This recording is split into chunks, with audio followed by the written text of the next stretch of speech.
Hi! Welcome back to my channel. And for today, meron na naman tayong isang madaling recipe. Ang ating recipe number 13, ang cream dory fillet with calamansi butter sauce.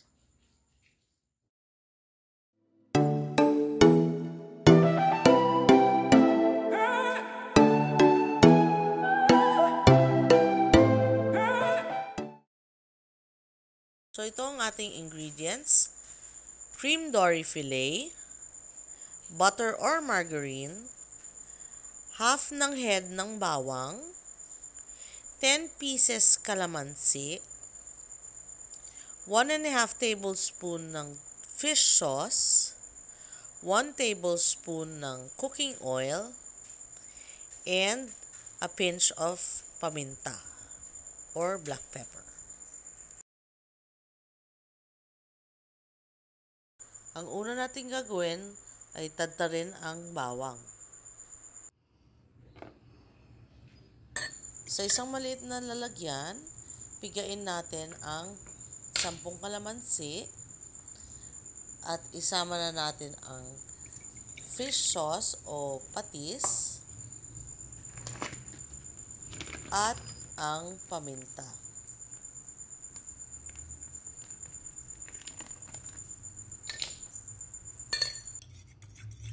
Tapos, haluin natin. Ilagay naman natin ang ating cream dory sa isang lalagyan na may takip at isalin natin ang kalahati ng ating mixture.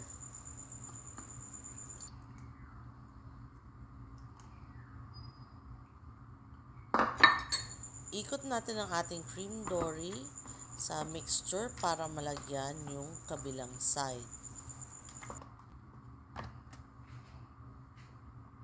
Takpan at i-marinate for 5 to 10 minutes. So, pinainit na natin ang ating kawali at nilagyan ng 1 tablespoon ng cooking oil. Kapag mainit na rin ang mantika, lagay na natin ang ating butter.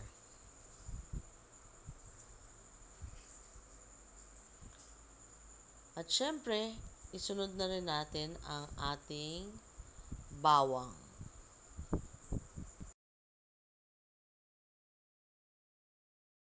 Gisahin natin ang bawang hanggang maging golden brown.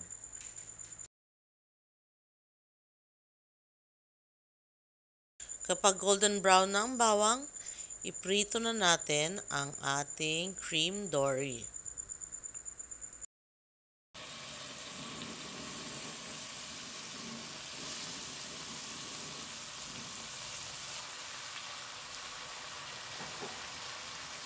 Iprito natin siya hanggang maging brown ang both sides at luto na ang loob.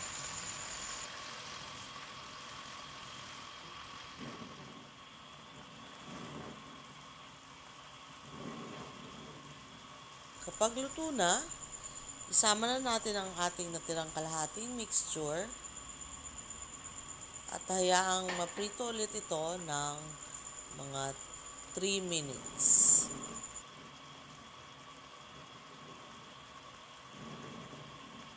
Pwede rin kayo mag-add ng butter ulit kung gusto nyo.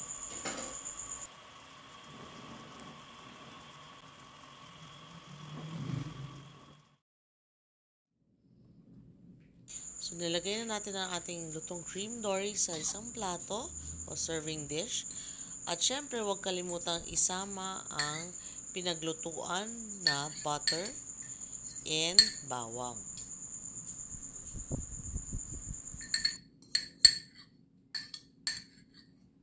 Itong nagawa nating dish ay good for 3 to 4 persons.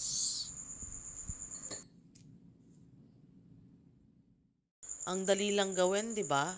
At sigurado magugustuhan ng buong pamilya. Sana may natutunan ulit kayo, and don't forget to like, share, subscribe, and comment down below. Thank you for watching!